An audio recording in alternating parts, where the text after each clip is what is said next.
네, 여러분 안녕하세요. 자, 오늘 조금 화면이 독특할 수 있습니다. 그래서 지금 첫 번째 영상인 특수불법행위는요, 여러분 반드시 휴대폰이라든지 패드 이렇게 들고 뒤집어서 보실 수 있는 걸로 보셔야 될 것 같습니다. 자, 우리 불법행위는 저번 시간에 얘기했습니다. 뭐였는지 우리 생각을 해보면은, 자, 자신이 고의나 과실로 인해서 타인에게 위법하게 손해를 끼친 행위다 라고 선생님이 지난 시간 5가지 요건 적어 드렸습니다. 네. 그래서 이 부분 한번 볼 건데요. 자, 일단은 선생님이 한 가지 저번에 이야기를 못했던 게 있기 때문에 그거 먼저 이야기를 하고 시작을 해보도록 하겠습니다. 자, 우리가 지난 시간에 말이죠, 책임 능력이 있어야 된다라고 했는데, 책임 능력 같은 경우에는 보통 가해자한테, 우리 교과서 이제 120쪽을 한번 보면서 시작을 하도록 하겠습니다. 네, 가해자에게 자신의 행위가 다른 사람의 법적인 이익을 이제 법을 위반하면서 침해한다는 것을 충분히 인식할 수 있다라는 게 우리가 책임 능력입니다. 그래서 요거는 우리가 저번 시간에도 PPT에도 얘기했지만 요거 뭐 확인해 보시면 될 것 같습니다. 자, 그래서 오늘은요, 여러분 책임 능력, 선생님 혹시나 몰라서 옆에 한번 써보도록 하겠습니다.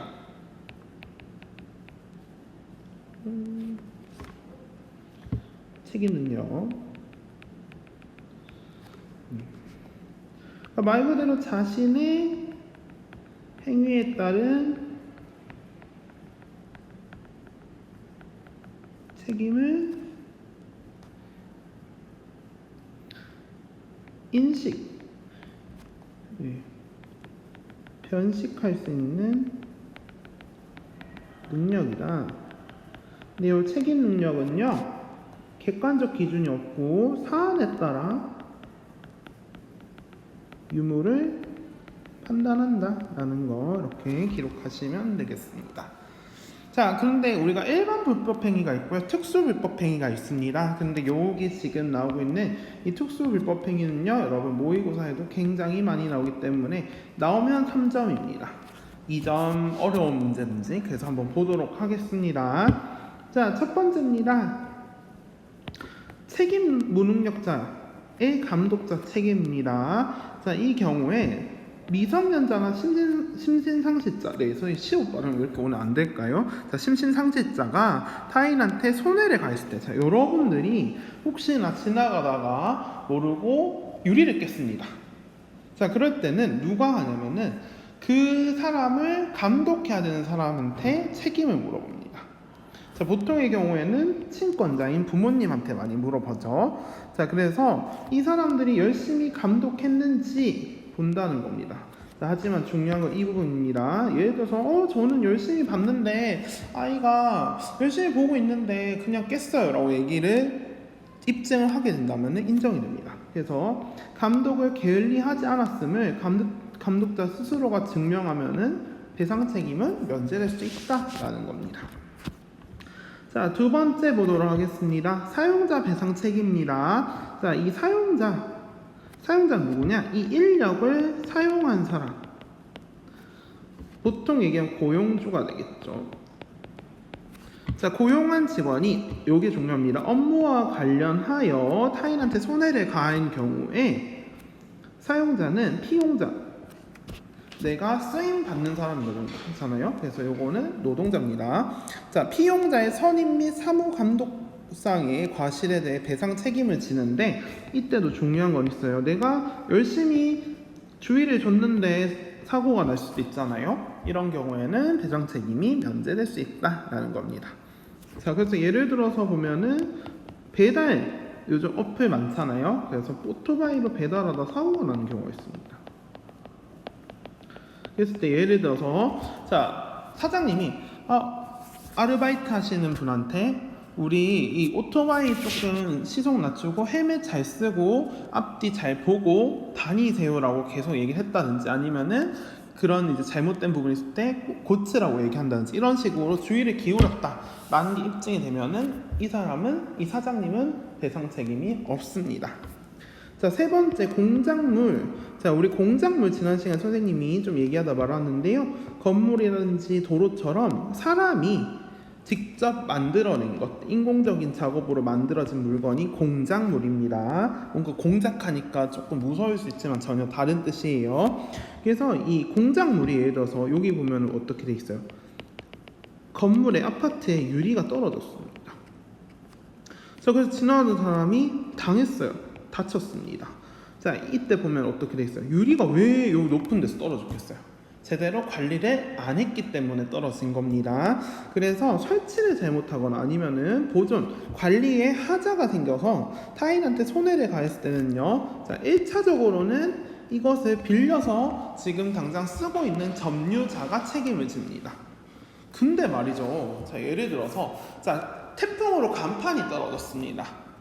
근데 이 간판이 학원 간판이었어요. 그래서 이 원장님은 열심히 관리를 했습니다. 사람도 부르고.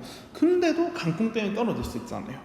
그러면 자, 이 점유자, 지금 이제 가지고 있는 사람이 손해 방제 필요한 주의를 다 했음을 증명하면 책임이 면제될 수 있는데, 자, 요게 중요합니다. 별표 3개 치시고요. 이 경우에는 공작물의 소유자가 배상 책임을 지는데 이 사람은 어떻게든 피할 수 없습니다. 왜? 어쨌든 간에 이 건물을 소유하고 있는 사람이,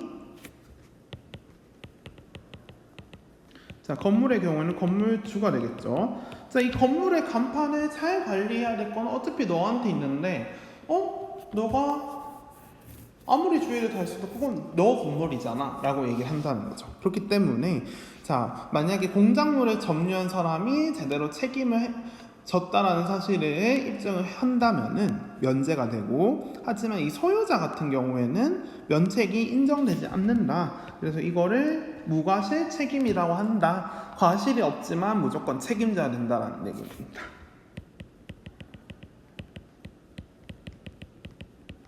그래서 배상해줘야 된다라는 겁니다. 자, 우리 무과실 책임은 이 공작물 소유자 책임에서만 나오는 내용입니다. 여기 뒤에서는 아무런 내용이, 무과실 책임 내용이 없습니다.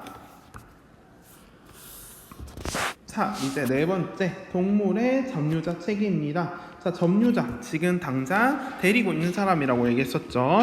자, 자신이 점유하고 있는 동물이 타인한테 손해를 당했어요. 여기도 이 택배 기사님의 다리를 확 물어버리죠. 그럼 누가 책임져야 될까요?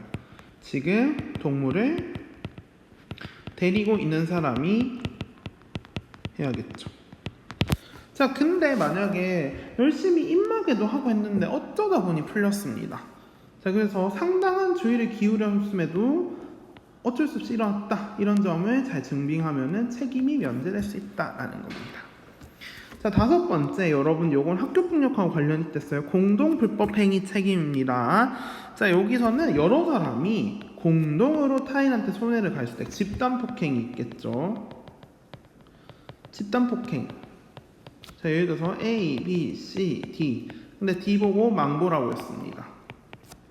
자, 그래서 A랑 B가 집중적으로 때리고 C는 옆에서 지켜보고 있었습니다. 자, 이런 경우에도 나중에 형사 책임에서도 나오겠지만, 자, 예를 들어서 피해자 E가 이 사람들한테 야, 너네 넷이 같이 했잖아 라고 얘기를 했다는 거죠. 근데 누가 얼마나 때렸는지 알 수가 없습니다. 이럴 때는 E가 이 4명을 상대로 너네 공동으로 나한테 불법행위 저질렀잖아, 책임져 라고 얘기할 수 있는 겁니다. 누가 손해 입었는지 정확하지 않은 때에도 이 가해자들이 연대해서 책임을 진다 라는 겁니다. 자, 그래서 우리가 민법 760조를 보면은 시킨 사람 또는 도와준 사람도 공동으로 행위했다. 그래서 나는 단지 옆에 서 있기만 하고 막만 봤는데 도와줬잖아요, 이 A, B를. 그렇기 때문에 같이 책임져야 됩니다.